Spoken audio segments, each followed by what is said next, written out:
In 2015, an 8 kilometers long procession was taken out in Reichet city of Gujarat. It was not a rally for publicity or in honor of someone but a wedding procession. A convoy of 5,000 people, 30 princes sitting on camels and horses studded with gold, and in the middle of them, the groom sitting on a golden throne on a huge elephant. Actually, this procession was of Prince Jaydeep Jadeja, son of the 17th king of Reichet, Maanddhata Singh Jadia. We were told that our kings and Maharajas had so much money that even the British were stunned. Most of the luxury hotels and villas that exist today were once palaces and palaces, where the royal families used to live. Inside these palaces was hidden such a luxurious world that has always been a secret.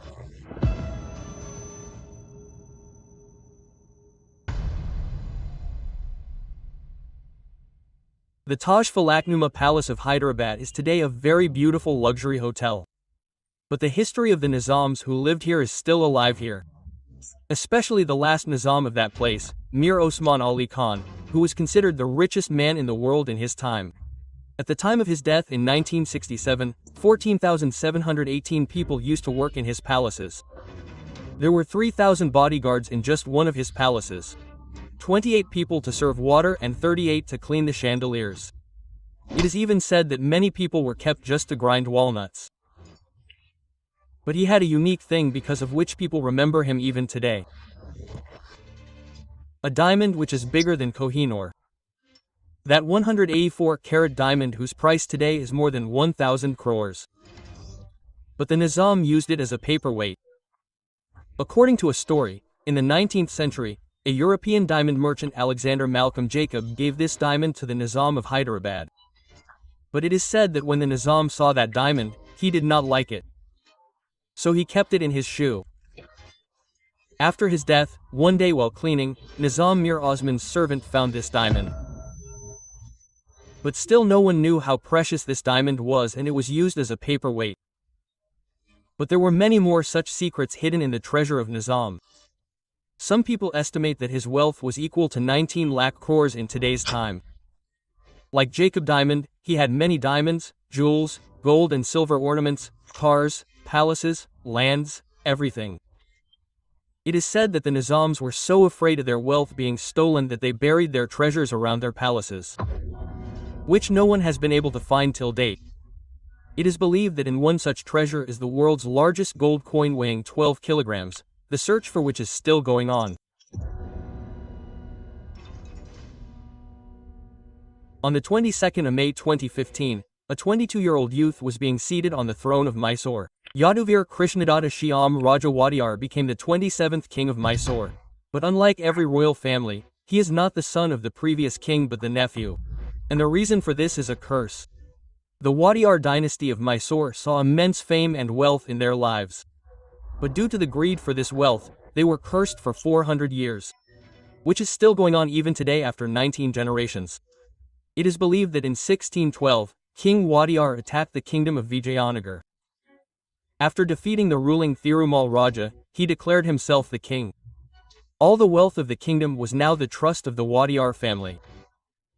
But the Queen Alam Lama of that place ran away with all the royal jewelry and hid in a nearby village. After some time, King Wadiyar's soldiers found her and asked her to return all the jewelry. The queen returned everything except her pearl nose ring. But the soldiers tried to snatch that nose ring too by force, and the queen ran away once again. While running, she finally reached the edge of a ditch. But even then, instead of giving up and giving her nose ring, she thought it better to give up her life. And before dying, she gave a dangerous curse. Talakadu will sink in the sand.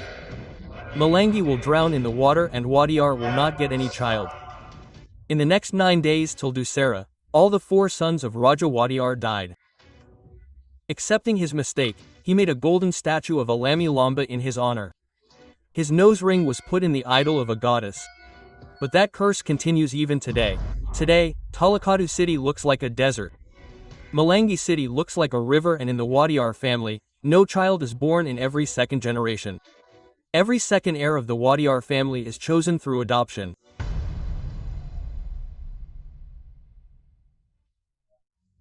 Cartier is an Italian luxury brand that was started in 1847, and in 1928 they received an order which is considered their most expensive order till date. And this order was given by Maharaja Bhupinder Singh of Patiala. Patiala necklace made of the world's 7th largest diamond, which the whole world is still searching for. Maharaja Bhupinder Singh was considered a very fond king. He was very fond of jewelry, cars and sports. He represented our country in international cricket. He was even the co-founder of BCCI. His Moti Bagh Palace is established today as the National Institute of Sports. It is said that he had bought 27 Rolls-Royce in his life, which were specially modified so that he could use them when he went hunting. In 1928, he gave an entire treasure to the famous jeweler Cartier of Paris and asked him to make jewelry from it.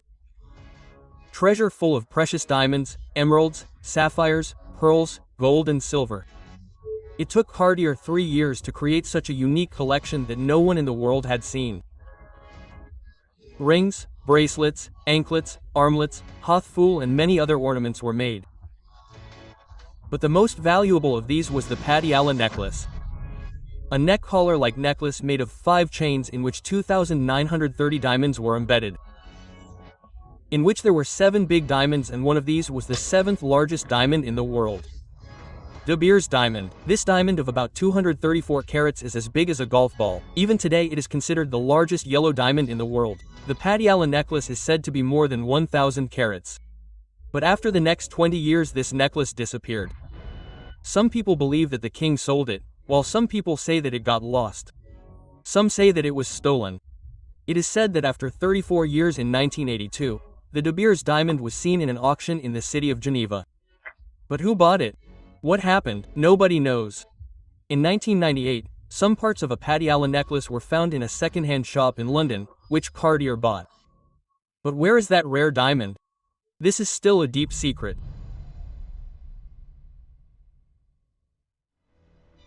An Indian family which was so rich that even the British government had to borrow from them.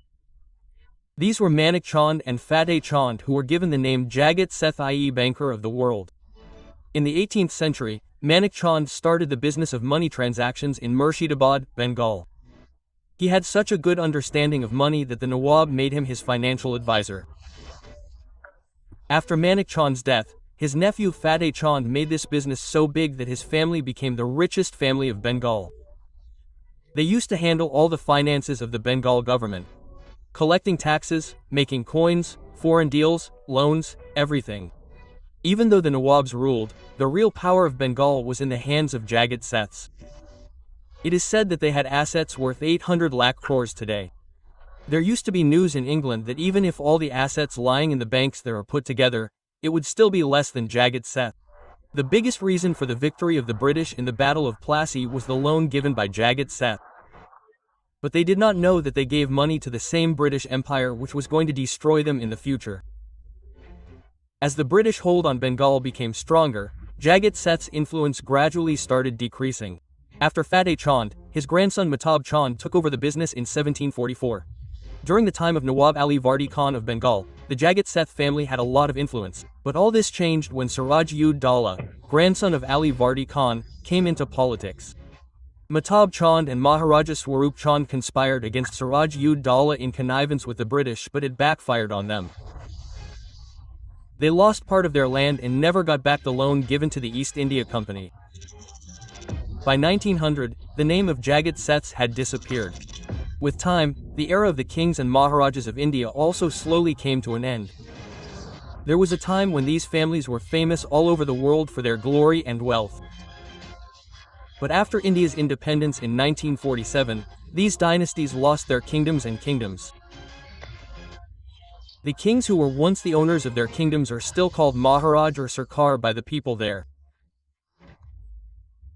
But the money that was given to these kings and Maharajas in exchange for their kingdoms was also stopped in 1971, and with this, their remaining kingdoms also ended. Some heritages tried to keep their existence alive in a new form with time. They converted their palaces into heritage hotels. Like the City Palace of Udaipur and the Rambagh Palace of Jaipur, some created a new identity for themselves.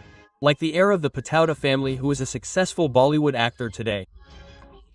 Saif Ali Khan or the Scindia family of Madhya Pradesh, which still plays an important role in politics.